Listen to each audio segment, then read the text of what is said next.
दिल्ली का एक सुनसान मोहल्ला समय। रात के 2:13 चारों ओर सन्नाटा पसरा था। बस एक पुरानी हवेली के भीतर से किसी कांच के टूटने की आवाज आई। थक। पास की गली से गुजर रहे नाइट गार्ड रामदीन ने चौंक कर उधर देखा। वो हवेली सालों से बंद थी। लोग कहते थे वहां आत्मा भटकती है, मगर रामदीन डरने वालों में से नहीं था। वो धीरे धीरे हवेली की ओर बढ़ा। अंदर घुसते ही जाले, धूल और सीलन की बदबू से उसका दम घुटने लगा।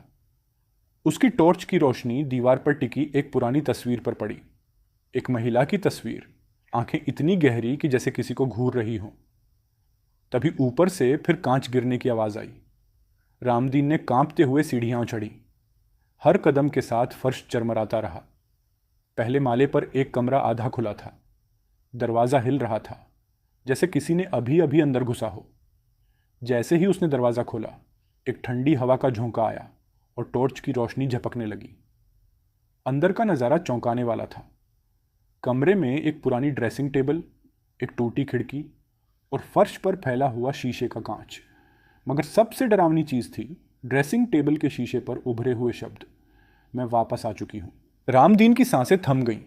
उसने पलटकर भागना चाहा, लेकिन तभी उसे पीछे से किसी के चलने की आहट सुनाई दी।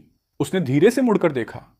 एक सफ़ेद साड़ी पहने महिला खिड़की के पास खड़ी थी, मगर उसका चेहरा शीशे में साफ दिख रहा था, जबकि असल में वो हवा में गायब थी। रामदीन की चीख हवेली की दीवारों से टकराई और फिर सब कुछ शांत हो गया। अगली सुबह अखबार की सुर्खी थी, रात में गश्त कर रहे गार्ड की संदिग्ध मौत, हवेली का रहस्य और गहराया।